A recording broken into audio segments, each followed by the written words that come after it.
শিশুকে লিচু খাওয়াচ্ছেন খুব আদর যত্ন করে, এখনই সাবধান হন, আপনারও বিপদ হতে পারে। দেশের ৩টি জায়গায় ৩টি শিশু মারা গেছে এই লিচু খেয়ে।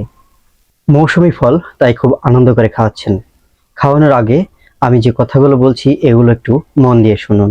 লিচু খেয়ে শিশু মারা গেছে যে কারণে, সেটি হচ্ছে বাচ্চা লিচুর খোসা ছাড়ানোর পর বিচি সহ মুখে দিয়ে খেতে গিয়ে বিচিটা গলায় আটকে গিয়ে শিশু মারা গিয়েছে। সুতরাং আপনি যখন আপনার শিশুকে লিচু খেতে দিবেন, তখন অবশ্যই আপনি নিজে খোসা ছাড়ানোর পর বিচিটা ফেলে দিয়ে তারপর শুধু মাংসটা খেতে দেবেন। তাহলে বাঁচবে আপনার শিশুর প্রাণ। হয়তো একটু সামান্য ভুলেই চলে যেতে পারে একটু শিশুর প্রাণ। সুতরাং লিচু খাওয়ানোর সময় একটু সতর্ক থাকবেন। অনেক সময় আমাদের বড় মানুষদেরও কিন্তু একটু সমস্যায় পড়তে হয়। ভিডিওটি যদি ভালো লাগে তাহলে অবশ্যই শেয়ার করে আরো অনেককে দেখার সুযোগ করে দিন। ধন্যবাদ সবাইকে।